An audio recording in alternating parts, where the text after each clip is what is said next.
गैसीय आयतन के नियम गैलुसाक ने प्रतिपादित किए थे। और जब विभिन्न गैसें आपस में क्रिया करती हैं तो उनके आयतनों के बीच एक समान अनुपात होता है और वह एक ही परिस्थितियों में उनका मापन किया जाता है ना। तो इसी को हम लोग बोलते हैं गैसीय आयतन का नियम। आइए इसको और अच्छे से मैं समझाता हूँ। अब यहाँ पे ये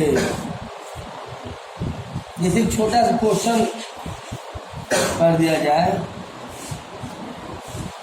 ये प्रोपेन गैस है C3H8, ये प्रोपेन गैस है और वो अभी 20 लीटर है। 20 लीटर प्रोपेन गैस है। जब इसको जलाया जाता है, मतलब ऑक्सीजन की उपस्थिति में, मतलब ऑक्सीजन है, जब जलाया जाता है तो क्या बनता है? कार्बन डाइऑक्साइड गैस बनता है और पानी बनता है। देख रहे हैं ना। तो क्वेश्चन यहाँ पे है कि अब इसका एक ही परिस्थिति क्या है? 27 डिग्री सेल्सियस पर, जब 27 डिग्री सेल्सियस पर, ठीक है, जब 27 डिग्री सेल्सियस पर 20 लीटर प्रोपेन गैस को जलाया जाता है तो क्या बनता है? ये आपको मालूम होना चाहिए, छोटी सी बात है कि propane gas, methane gas, ethane gas, जो भी गैसें हैं उनको जलाएंगे तो कार्बन डाइऑक्साइड गैस और पानी बनता है। सवाल है यहाँ पे कि 27 डिग्री सेल्सियस पर 760 मिलीमीटर दाब पर, ये 760 मिलीमीटर दाब, यह परिस्थिति है। परिस्थिति क्या है? 27 डिग्री सेल्सियस है, 760 मिलीमीटर दाब है और 20 लीटर प्रोपेन गैस को जलाया जाता है। तो आपसे पूछा जा रहा है कि कितना लीटर ऑक्सीजन की आवश्यकता होगी। समझा ये क्वेश्चन? 20 लीटर प्रोपेन गैस को जलाया जाता है 27 डिग्री सेल्सियस पर 760 मिलीमीटर दाब पर, तो कितना लीटर ऑक्सीजन रहेगा तो ये पूर्णतः जल जाएगा। ये क्वेश्चन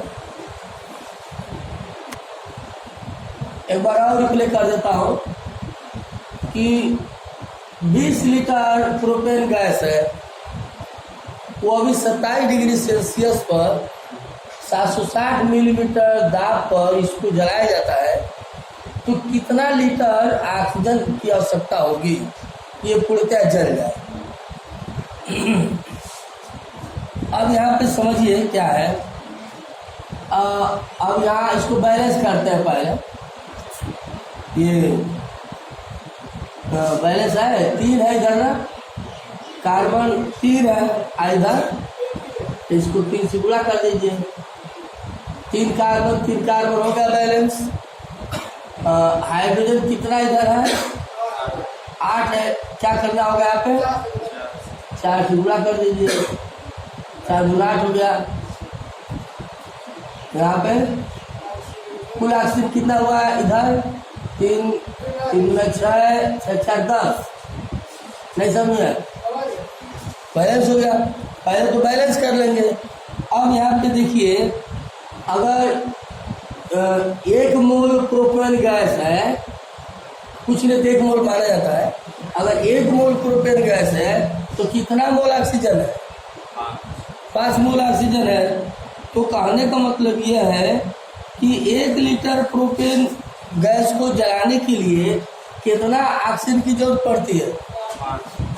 ये देखिए, चूंकि 1 लीटर या 1 मोल है ना, 1 लीटर प्रोपेन गैस को जलाने के लिए कितना ऑक्सीजन की आवश्यकता होती है? 5 लीटर ऑक्सीजन की आवश्यकता होती है। अब कितना लीटर है? प्रोपेन अगर 20 लीटर रहेगा, अगर प्रोपेन 20 लीटर रहेगा तो ऑक्सीजन कितना रहेगा?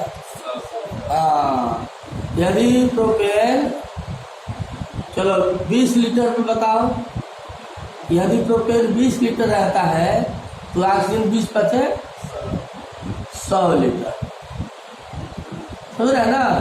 तो ये जो है उनके आयतनों में सबसे पहले गैलुसाग जी ने बताए थे। अब इसमें छोटा सा क्वेश्चन पूछा जा सकता है कि दो या दो से अधिक गैसें जब आपस में क्रिया करती है तो उनके आयतनों के बीच संबंध को स्थापित करने वाले कौन से वैज्ञानिक थे? तो गैलुसाग थे। ये छोटा सा किसी कंप्यूटर में आ सकता है। दूसरा क्वेश्चन यहाँ से फिर बन जाएगा कि propane gas 20 litre propane gas है, अब इसको जलाने के लिए कितना लीटर ऑक्सीजन की आवश्यकता होगी? तो 1 लीटर प्रोपेन गैस के लिए 5 लीटर ऑक्सीजन की जरूरत पड़ती है। इसलिए 20 लीटर जब प्रोपेन गैस रहेगा तो ऑक्सीजन 20 का 100 हो जाएगा। नोट कर लीजिए। अब हम लोग बात करते हैं छोटी सी बात जो सब लोगों को मालूम होगा, डाल्टन का परमाणु सिद्धांत। डाल्टन का परमाणु सिद्धांत क्या है? ये सब लोग को मालूम होगा। डाल्टन का परमाणु सिद्धांत क्या है बताइए अंकित? ये बेसिक है, बताइए आप लोगों को क्लास 4th से लेकर क्लास 10th तक बेसिकली सारे सब्जेक्ट की जानकारी रहेगी, तभी आप दरोगा, पुलिस यानी कोई भी कंकर्स निकाल सकते हैं। तो ये बेसिकली है, आप पढ़े होंगे डाल्टन का परमाणु सिद्धांत क्या है। हाँ, बहुत अच्छा आपने बताया। और आप बताइए चंदन? डाल्टन जी ने बताए थे कि परमाणु एक सूक्ष्मतम कण है, क्यों? और इसको विभाजित नहीं किया जा सकता है। सही बोल रहा हूँ ना? परमाणु एक सूक्ष्मतम कण है जिसे विभाजित नहीं किया जा सकता है। और ये और क्या बताया था उन्होंने? प्रत्येक परमाणु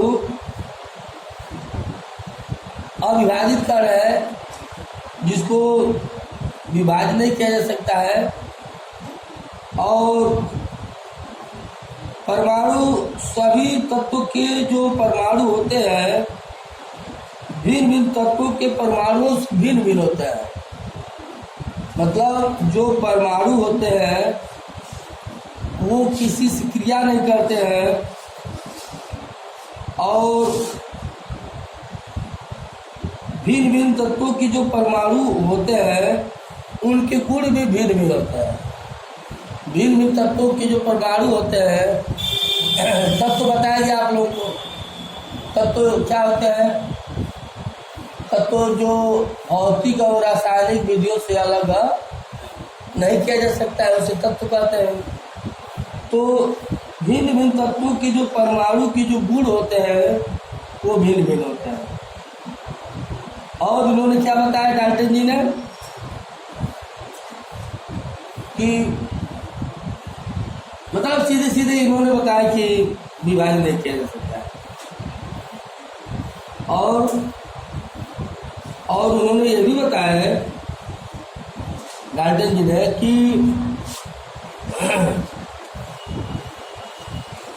परमाणु जो होता है सबसे छोटी इकाई है ना। और डाल्टन जी ने ये भी बताए थे छोटी इकाई है। फिर इसके बाद रासायनिक संयोग के नियमों में ये इसका प्रयोग किया जाता है। रासायनिक संयोग के नियम में 5 नियम बताया गया है।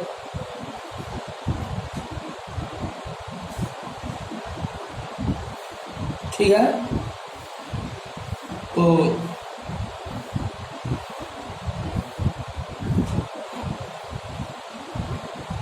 अब इसके बाद डाल्टन के परमाणुवाद के सिद्धांत का खंडन हुआ। वर्तमान स्थिति, इसको खंडन करने वाले कौन कौन लोग थे? हाँ, ये जैसे ईटा पर नाच होता है ना, पर नाच। इलेक्ट्रॉन की खोज जे थॉमसन, प्रोटॉन की खोज रदरफोर्ड और न्यूट्रॉन की खोज चैडविक। तो परमाणुवाद का जो सिद्धांत का खंडन हो गया, अर्थात वर्तमान स्थिति क्या हो गया? परमाणु को सबसे पहले इलेक्ट्रॉन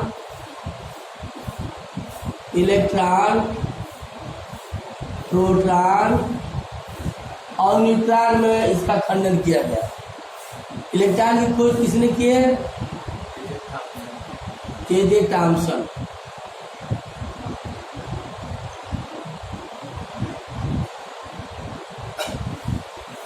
और प्रोटॉन का रदरफोर्ड, न्यूट्रॉन का चैडविक। ये लोग आए तो डाल्टन के परमाणुवाद के सिद्धांत का खंडन किए और परमाणुओं को मुख्यतः 3 भागों में बांटा गया। ठीक है ना? Electron, proton, neutron. हाँ, फिर इसके बाद इलेक्ट्रॉन, प्रोटॉन, न्यूट्रॉन के बाद अब तो और भी इसका खंडन हो गया है। इलेक्ट्रॉन, प्रोटॉन, न्यूट्रॉन के अलावा और कौन कौन? Anti neutrino,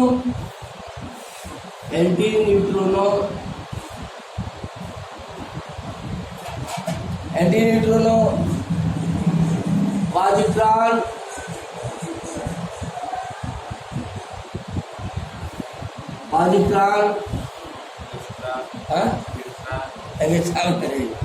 anti neutrino positron है। पाई धन में शान और पाई ऋण में शान और पाई उदासीन। ठीक है ना? और इसके बाद बोसान, हाँ वो उसी में परमाणु में ही होता है। तो कितना खंडन हुआ? एंटी न्यूट्रिनो भी होता है। एंटी न्यूट्रिनो, पॉजिट्रॉन, पाई धन में शान, पाई ऋण में शान, पाई उदासीन, बोसान, है ना? और यही जो बोसान है, सत्येंद्रनाथ बोस जी ने इसको बताया कि सभी परमाणु में बोसान कण होता है और ब्रह्मांड में जो ऊर्जा इसी बोसान कण में जाता है तो द्रव्यमान का रूप लेता है। क्यों? तो ठीक है ना? ये चीज रहा डाल्टन के परमाणुवाद सिद्धांत और उनका खंडन भी हम लोग देखेंगे। फिर इसके बाद एमिडियो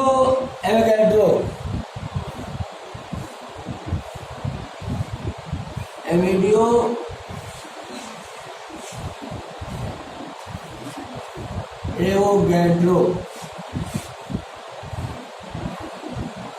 संकल्पना।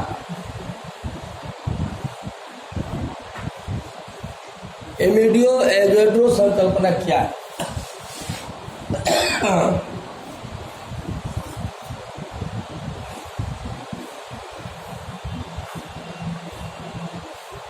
हाँ, तो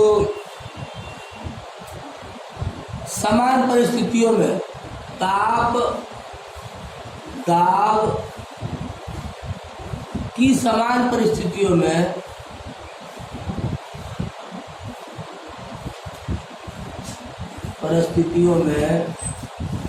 ताप दाब की समान परिस्थितियों में गैसों के आयतनों में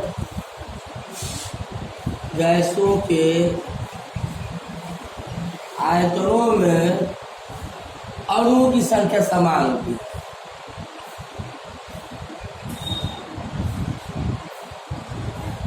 ये है एवोगाड्रो जी का परिकल्पना क्या है? समान परिस्थितियों में, मतलब ताप भी समान रहे, दाब भी समान रहता है। ताप दाब की समान परिस्थितियों में गैसों के आयतनों में अणुओं की संख्या समान होती है, ठीक है ना। और इन्होंने इतना ही नहीं, ये एवोगाड्रो जी ने ये भी बताए थे कि जो अणुभार होता है ये 2 गुणे वाष्प घनत्व होता है, ठीक है ना। अणुभार बराबर 2 गुणे क्या होता है? वाष्प घनत्व होता है। ये पहली बात उन्होंने बताई। पहली बात तो उनका हाइपोथेसिस था कि ताप दाब की समान परिस्थितियों में उन गैसों के आयतनों में अणुओं की संख्या समान होती है। पहली बात उनका हाइपोथेसिस था, गैसों के अणुओं की संख्या क्या समान ताप एवं दाब एवं सांद्रताओं में गैसों के आयतनों में अणुओं की संख्या समान होती। पहला इनको उनका हाइपोथेसिस था। दूसरा उनका विचार था, मतलब बताया जो उन्होंने कि अणुभार बराबर 2 गुणे वाष्प घनत्व होता है। और उन्होंने दूसरा बहुत मोस्ट इम्पॉर्टेंट बात बताए थे, ईएनटीपी पर चाहे 1 ग्राम चाहे 1 मोल कोई गैस का आयतन जो होता है, नॉर्मल टेम्परेचर एंड प्रेशर पर सभी गैसों के आयतन जो होता है 22.4 लीटर होता है। क्यों? ये सब छोटी क्लास का है, 7, 8, 9 का चीज़ है इस समय, और यही कंपटीशन में बढ़ के आता है।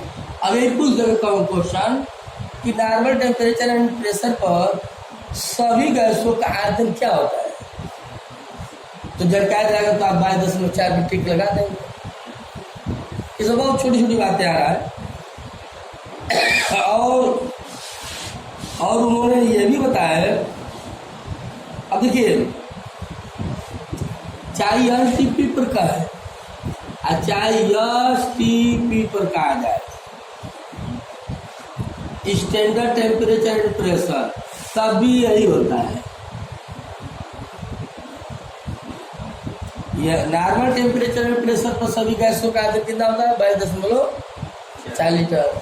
या स्टैंडर्ड टेम्परेचर एंड प्रेशर पर सभी गैसों का आयतन कितना होता है? 22.4 लीटर। या 22.4 लीटर नहीं कह पाते हैं तो 22,400 मिलीलीटर कह दीजिए, ये भी होता है। अच्छा, और उन्होंने ये भी बताया, जो आप लोग बार बार यूज करते हैं, ये फिजिक्स में भी यूज करते हैं, मोल। 1 मोल क्या होता है?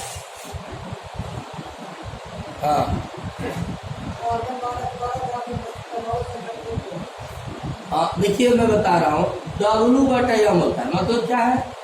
किसी भी गैस के या किसी भी यौगिक के एकांक अणुभार में उपस्थित पदार्थ की मात्रा को मोल कहते हैं।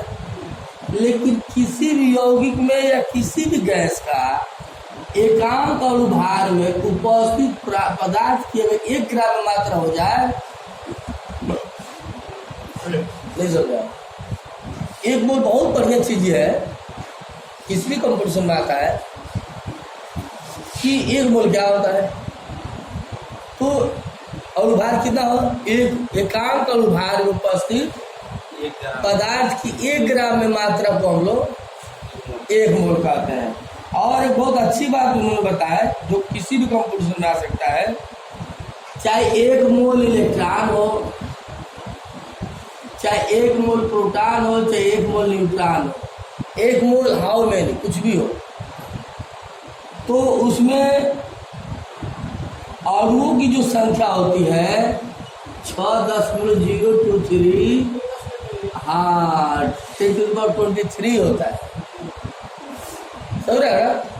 1 मोल इलेक्ट्रॉन हो, चाहे 1 मोल प्रोटॉन हो, चाहे 1 मोल न्यूट्रॉन हो, चाहे 1 मोल हाउ मैनी कुछ भी हो, तो उसमें अणुओं की संख्या कितना होता है 6.023 × 10⁻23 होता है। ये सब बेसिक नॉलेज है, बेसिकली ज्ञान इतना। देखिए कंपटीशन निकले या ना निकले, हमें फिजिक्स, केमिस्ट्री, जूलॉजी, बॉटनी, इतिहास, भूगोल, गणित, अंकगणित, रीजनिंग, इंग्लिश का भी, संविधान का भी बेसिकली नॉलेज होना चाहिए, तभी हम अच्छा इंसान है, नहीं तो अच्छा इंसान नहीं है। ठीक है, तब हम पढ़े लिखे इंसान हैं। ये सब बेसिकली नॉलेज हम सभी लोगों को होना चाहिए। समझ रहे ना। कंपटीशन को छोड़िए, कंपटीशन निकले या ना निकले, हमें बेसिकली नॉलेज सारे सब्जेक्ट में होना चाहिए। ये बेसिकली नॉलेज केमिस्ट्री का है, ये भी होना चाहिए। और देखिए जो अणुओं की संख्या होती है, अणुओं की संख्या होती है, मोलों की संख्या, मोल गुणते एवोगैड्रो नंबर,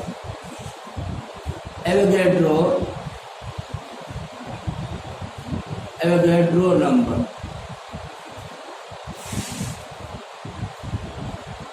अणुओं की संख्या अगर आपको निकालना हो तो मोलों की संख्या में अवोगैड्रो संख्या से गुणा कर देंगे तो वो निकल जाएगा। अब इसे एक छोटा सा क्वेश्चन में पूछ देता हूँ, है ना। ये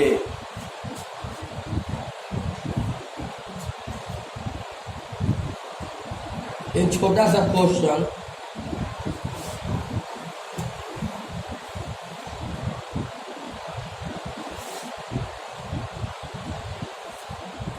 कोई भी ले लीजिए।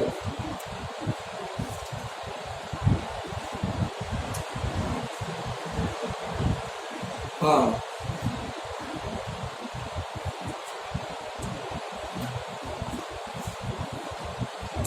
चलिए हम प्रमाण से देखिए,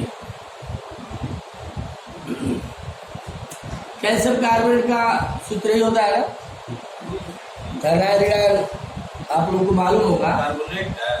जैसे धनाइड्राइड मालूम है आप लोगों को, जैसे कैल्शियम पे 2 धन चार्ज होता है और कार्बोनेट पे 2 ऋण चार्ज होता है, तो 2 धन चार्ज से 2 ऋण चार्ज न्यूट्रलाइज हो जाएगा तो CaCO3 बन जाएगा। इसी को बोलते हैं कैल्शियम कार्बोनेट। अब आपको कहा जाएगा एल्युमिनियम सल्फेट का क्या सूत्र होता है, एल्युमिनियम सल्फेट का सूत्र बताइए। देखिए सूत्र इसलिए नहीं बता पाएंगे हम, आपको धनाइड्राइड नहीं मालूम है। एल्युमिनियम पे 3 धन चार्ज होता है और सल्फेट पे 2 ऋण चार्ज होता है, तो 3 धन चार्ज 2 ऋण चार्ज से न्यूट्रलाइज होगा, तो ये 2 ऋण चार्ज यहाँ आएगा Al2 और ये यहाँ आएगा SO4 का ट्रांस। इसको क्या बोलेंगे हम लोग, एल्युमिनियम सल्फेट का सूत्र हो गया। तो एल्युमिनियम पे 3 धन चार्ज होता है, सल्फेट पे 2 ऋण चार्ज होता है, तो full and final aluminium sulphate बन जाएगा। अब पूछा जाए आपसे सोडियम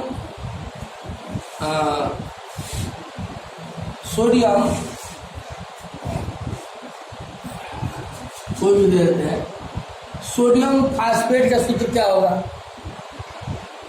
तो सोडियम पे धन चार्ज होता है और फास्फेट पे PO3 पे एक ग्रेड चार्ज होता है। फास्फेट पे संभवतः एक ही ग्रेड चार्ज होता है। तो NaPO3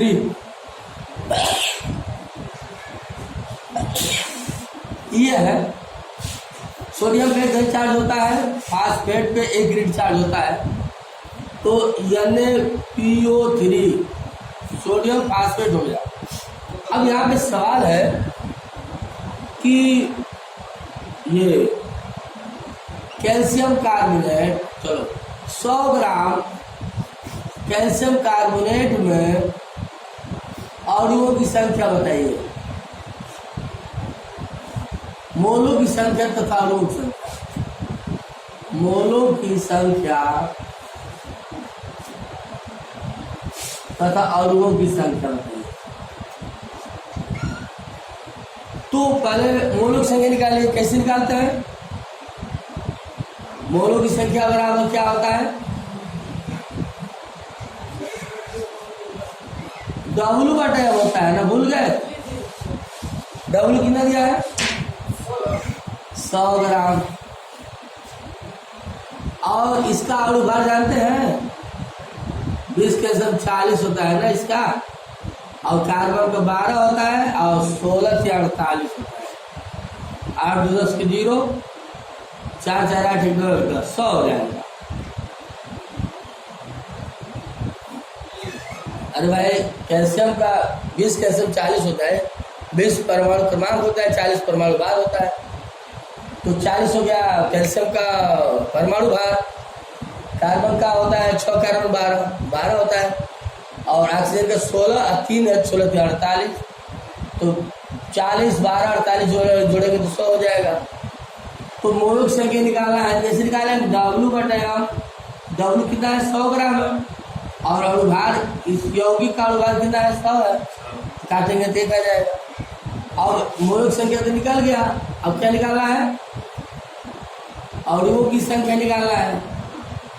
तो कैसे निकलेगा अणुओं की संख्या? हाँ सही बताया आपने। मोलों की संख्या में कितना से गुणा करते हैं? 6.023। तो मोलों की संख्या 1 है। 1 से जब इसमें गुणा करेंगे तो कितना रहेगा? 6.023 10 टू पावर, तो कुल मिलाकर 6.023 10 टू पावर 23 हो जाएगा। क्यों? ठीक है। अब अगली कड़ी में हम लोग इस पर प्रकाश डालेंगे। ये बेसिकली हम लोग जो अध्ययन कर रहे हैं केमिस्ट्री का, अब इसका अब इसी कड़ी में अगले एपिसोड में प्रकाश डालेंगे।